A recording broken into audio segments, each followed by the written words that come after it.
میں تو پہلے دن سے اس کی مخالفت کرتا آیا ہوں کیونکہ انڈس واٹر ٹریٹی کا آپ کو نقصان نہیں ہوا لیکن ہمیں بھرپور نقصان ہوا. پانی کو ہتھیار بنانا انسانیت کے خلاف ہے.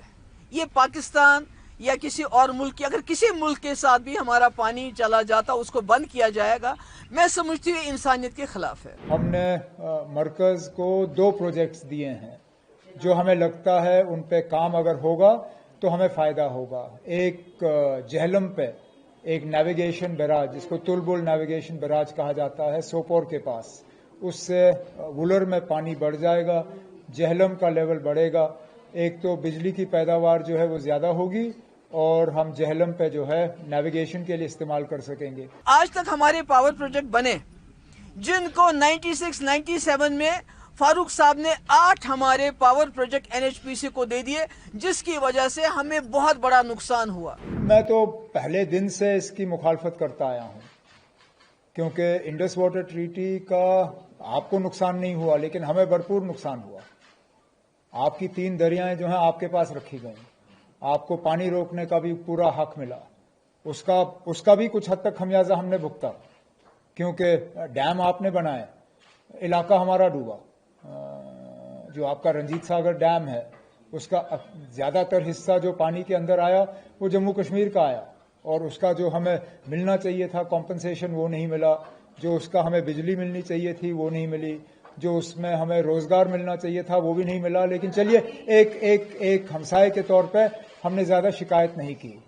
اب اچھی بات یہ ہے کہ اب انڈس واٹر ٹریٹی جو ہے اس کو سسپینڈ کیا گیا ہے. اب میں چاہوں گا کہ جلد سے جلد ایسے اقدامات اٹھائے جائیں کہ ہم وہ پانی خود استعمال کر سکیں. ہم نے مرکز کو 2 پروجیکٹس دیے ہیں جو ہمیں لگتا ہے ان پہ کام اگر ہوگا تو ہمیں فائدہ ہوگا. ایک جہلم پہ ایک نیویگیشن بیراج جس کو تلبل نیویگیشن بیراج کہا جاتا ہے سوپور کے پاس، اس سے وولر میں پانی بڑھ جائے گا، جہلم کا لیول بڑھے گا. ایک تو بجلی کی پیداوار جو ہے وہ زیادہ ہوگی اور ہم جہلم پہ جو ہے نیویگیشن کے لیے استعمال کر سکیں گے. لیکن اس کے ساتھ ساتھ اخنور کے پاس چناب سے پانی نکالنا تاکہ جموں شہر کو ہم وہ پانی فیڈ کر سکیں. ہمیں لگتا ہے کہ آنے والے پھر 20-30 سال کے لیے جو ہے جموں کو پانی کی قلت نہیں ہوگی. دونوں چیزوں پہ مرکز سے بات چیت چل رہی ہے اور امید کی جا رہی ہے کہ ان میں تیزی لائی جائے گی.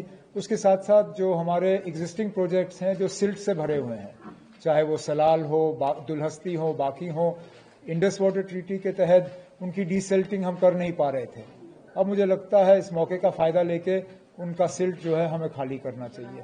دیکھیے سب سے پہلی بات تو یہ ہے کہ پانی کو ہتھیار بنانا انسانیت کے خلاف ہے. یہ پاکستان یا کسی اور ملک کی اگر کسی ملک کے ساتھ بھی ہمارا پانی چلا جاتا اس کو بند کیا جائے گا میں سمجھتی ہوں انسانیت کے خلاف ہے. اگر اس کے باوجود بھی عمر صاحب وہی لائن ٹو کرنا چاہتے ہیں جو BJP کی ہے کہ پاکستان کے لوگ کو ترسانا ہے پانی کے لیے، اور عمر صاحب کہتے ہیں میں اس کے خلاف ہوں گے. مگر میں عمر صاحب سے پوچھنا چاہتی ہوں جو آج تک ہمارے پاور پروجیکٹ بنے جن کو 96-97 میں فاروق صاحب نے 8 ہمارے پاور پروجیکٹ NHPC کو دے دیے جس کی وجہ سے ہمیں بہت بڑا نقصان ہوا، کیا عمر صاحب یہ گارنٹی دیتے ہیں کہ جو ہمیں انڈس واٹر ٹریٹی کی وجہ سے جو ہمارے پاور پروجیکٹ بن کے فاروق صاحب نے NHPC کو مونگ پھلی کے دام دیے، کیا گورنمنٹ آف انڈیا اور عمر صاحب یہ جموں کشمیر کے لوگوں کو یقین دلانا چاہتے ہیں کہ وہ اس ٹریٹی کو انسانیت کے خلاف جا کے سسپینڈ کر کے جموں کشمیر کے لوگوں کو معاوضہ دیں گے؟ Will they compensate us for the losses that we have suffered all these years because our ex-chief minister Farooq Saab was so generous کہ انہوں نے سارے پاور پروجیکٹ اٹھا کے مونگ پھلی کے دام NHPC کو دے دیے؟ کیا وہ اس کو کمپنسیٹ کریں گے؟ میرا یہ کہنا ہے.